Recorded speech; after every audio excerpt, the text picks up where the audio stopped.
आज अगर देश का प्रधानमंत्री पढ़ा लिखा होता,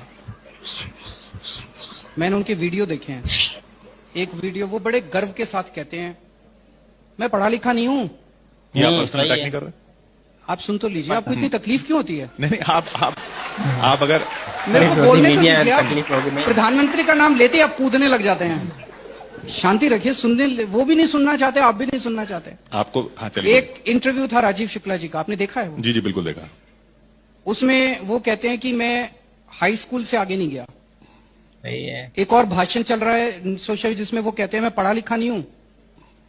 पढ़ाई लिखाई जरूरी नहीं है।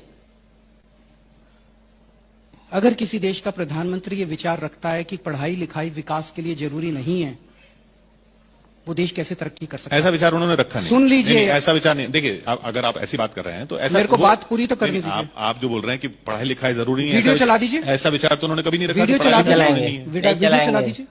आप एक मिनट, मेरे को बात पूरी नहीं करने दे रहे, मुझे इसमें तकलीफ है। अच्छा चलिए। आप उनकी वकालत कर रहे हैं, पूरा देश देखता है कि आज मीडिया कैसे वकालत कर रहा है। नहीं, मैं वकालत नहीं कर रहा। आप मुझे बुला के मुझे ही बोलने का मौका नहीं देते, ये भी तकलीफ है मुझे। ये भी देश देख रहा है कि पूरा मौका दिया आपको। बुलाया करना, वो तो चाहते ही है कि आप ना बुलाया करें मुझे। ये भी पूरे देश देख रहा है कि पूरा मौका दिया। मैं जानता हूं कि आपको डांट पड़ेगी आज उनसे, कस के डांट पड़ेगी। उसी की अभी आप सफाई तैयार कर रहे हैं कि देखो मैंने उसको बोलने नहीं दिया जी, बीच में टोक दिया। मैं देखिए आप मेरे को बोलने दीजिए, बिल्कुल, उसके बाद बोल लीजिएगा। जो मैं बोल रहा हूँ, पेन दे दो भाई इनको, ये लिख लेंगे जो भी इनको काटना। बोलिए पेन ले लो। आप बोलिए। आप मेरे को बीच में आप जब पूछ रहे थे मैंने काटा आपको। नहीं, लेकिन तो आप मेरे को मेरा इंटरव्यू ले रहे हो। आप बोलिए। मेरा इंटरव्यू ले रहे हो तो मेरे को बोलने दोगे कि नहीं बोलने दोगे? मैं आपको अगर आपने मेरे को बुलाया है तो आप मेरे को बुलाया है तो मेरे को बोलने तो दो।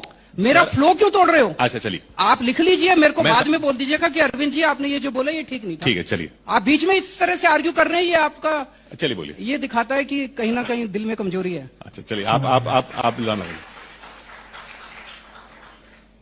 तो अगर देश के प्रधानमंत्री पढ़े लिखे होते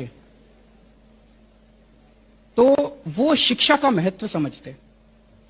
मनीष सिसोदिया जैसा शख्स 75 साल बाद, आजादी के 75 साल बाद इस देश में ऐसा शख्स आया जिसने देश के सरकारी स्कूलों का कायाकल्प कर दिया।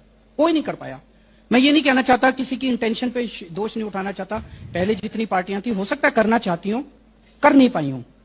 पहली बार एक ऐसा शख्स आया जिसने देश के करोड़ों, दिल्ली में करके दिखाया, जिसने पूरे देश के करोड़ों गरीबों को उम्मीद दी कि उनके बच्चों को भी अच्छी शिक्षा मिल सकती है।